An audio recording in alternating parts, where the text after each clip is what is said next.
How important are you? Where are you on your priority list? Where are you on your to-do list? I've recently fallen into the trap of neglecting myself. Caught up in, I've got to do this, I've got to do that, hit some targets, get some work done so that I can get some money in to support and to provide and do all the stuff for my partner,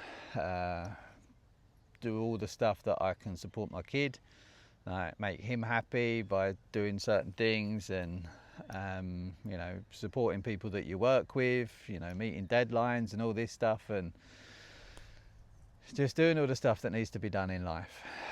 And then at the detriment of that, I started to neglect my physical body and my mental and energetic body. Like, my physical practice started to slip away.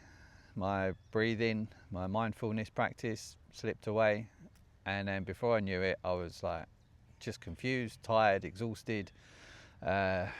Didn't know, couldn't focus on what I needed to do first. There was no priority list. There was just it was just a mess, and I was just trying to do a little bit here. But the more fatigued you are, the more tired you are, the more exhausted you are and drained, then it takes you 5 times as long to do just the simplest of tasks, because you can't get focused, you can't get your energy behind it, you don't really want to do it, so because you just think, oh god, there's just so much to do, I don't know where to start as well, and it just gets all messy.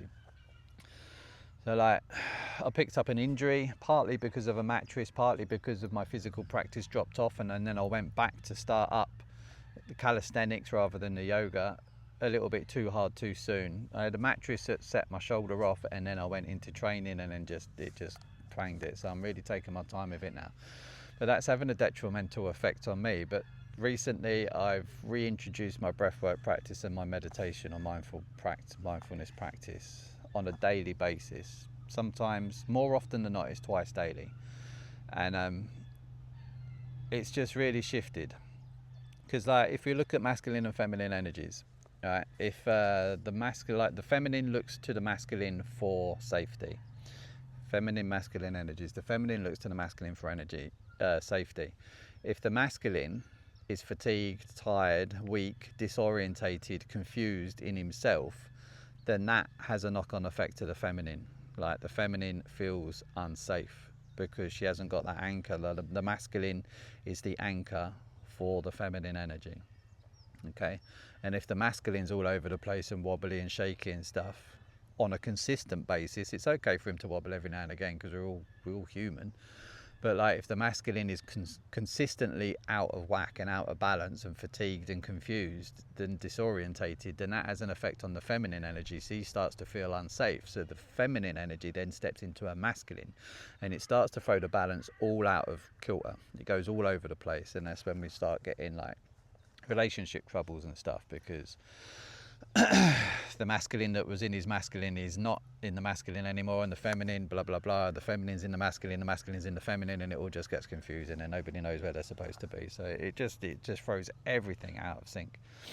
So that self-maintenance, that self-regulation is really important to maintain stable relationships, not just at home but in the workplace as well. And it is so easy to give, but all the time you're giving, you're just depleting yourself. There's nothing topping yourself back up again. And that's when you start to run into fatigue. And what I've noticed, just by reintroducing the breath work, definitely the first thing I do in the morning now, before doing anything else, is just do some breathing.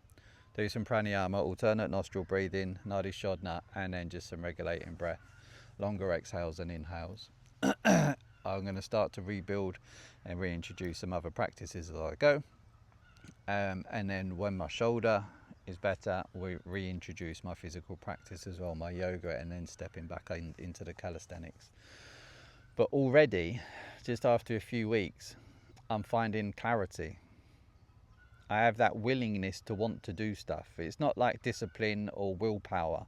So I want to. It just feels right to want to do it. I'm not going, oh, this is going to be a chore today, I've just got so much shit to do, and I don't know where to start, and I really can't be bothered. It's not that fatigue, it's not that dorsal vagal feeling where you're just like tired and wired. Like, it's just such a quick reset.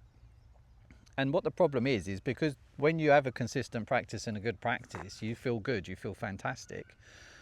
And then, like, you know, the workload builds up or something like that. So you start to do other stuff and just say, oh, I feel good, so I'll just miss it this week. I'll miss it today. I'll miss it tomorrow. I'll miss it da da da da da.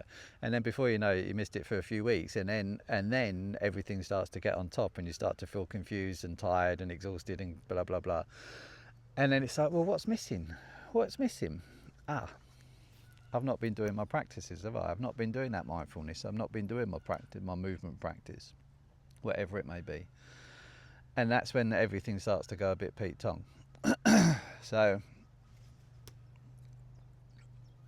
how important are you?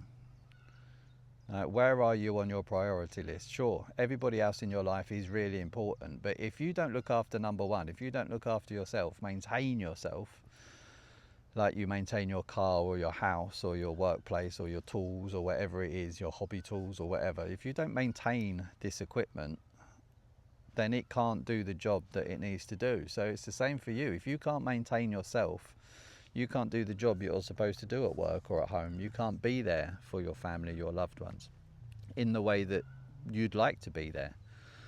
So that maintenance is really important. So I just ask you where you are on your priority list. Are you a giver? Or do you make sure that you have time for you where you can top your cup back up again?